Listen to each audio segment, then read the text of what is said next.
मालवणी तडकामध्ये तुमचं स्वागत आहे। आज आपण पाहणार आहोत बांगडा फ्राय।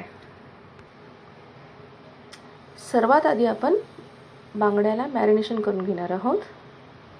साहित्य आहे लाल मसाला, हा जो आपल्या घरात असेल तो कोणताही मसाला घ्यायचा आहे।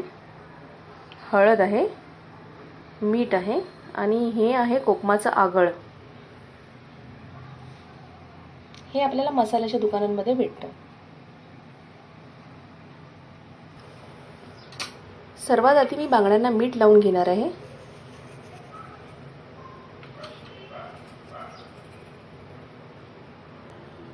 बांगड्यांना मी थोडं मीठ लावून घेतलंय।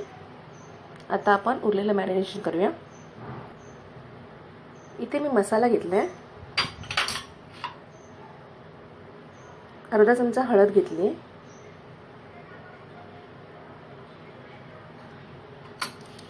थोडंसं मीठ घालणार आहे,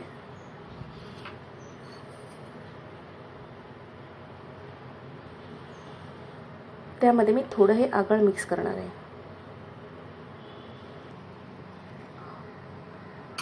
आता मी बांगड्यांना थोडासा आगळ लावून घेणार आहे।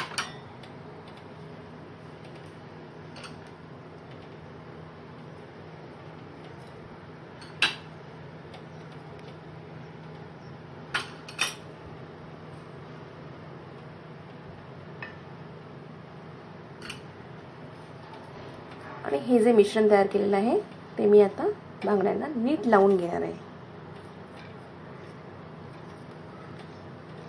दोन्ही बाजूंनी। बांगड्यांना नीट मॅरिनेशन करून घेतलेलं आहे। साधारण अर्धा तास तरी त्यांना ते तसंच ठेवायचं आहे। बांगडे आपण मॅरिनेशन करत ठेवले आहे। तळण्यासाठी जे कोटिंग करणार आहोत आपण, त्याच्यासाठी लागणारं साहित्य आहे 1 बाउल तांदळाचं पीठ आहे, अर्धा बाउल रवा, 1 चमचा लाल तिखट, अर्धा चमचा हळद आणि मीठ। आता आपण हे सगळं एकत्र करणार आहोत। तांदळाचं पीठ, रवा,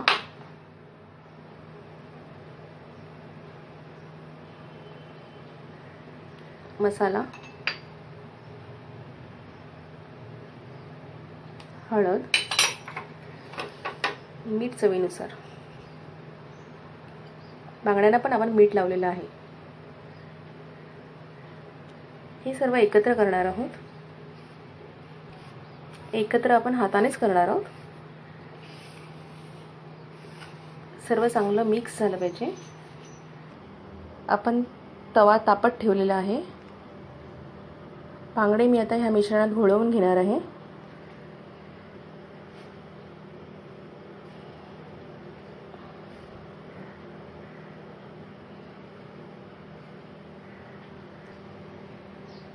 बांगडा आपण पूर्णपणे कव्हर करून घेतलेला आहे।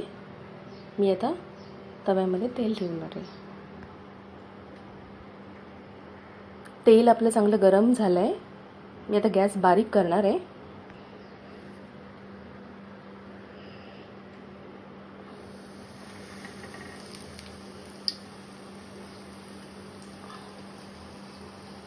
आता मी गॅस मीडियम करते।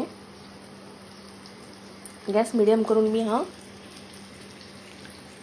अर्धा मिनिट ते 1 मिनिट मी चांगला फ्राय करून घेणार आहे। आपले दोन्ही बांगडे फ्राय होत आहेत। मध्यम गॅसवर मी हे बांगडे 1 मिनिट चांगले फ्राय केले। आता ते मी परतले आहेत। आता मी बारीक गॅस करून 2 ते 3 मिनिटं तसेच ठेवणार आहे। आपले बांगडे मोठे असल्यामुळे मी परत एकदा ती पहिली बाजू परतून घेतली आहे आणि 1 ते 2 मिनिटं मी बारीक गॅसवर बांगडे कडक होईपर्यंत फ्राय करणार आहे। आपले बांगडे छान फ्राय झाले आहेत। मी आता तुम्हाला ते सर्व करून दाखवते। तुम्ही पाहतच आहात, आपला बांगडा फ्राय खायला रेडी आहे। तुम्हालाही नक्कीच आवडला असेल। तर तुम्ही लाईक करा, शेअर करा, कमेंट्स करा आणि सबस्क्राईब करा. Thank you friends.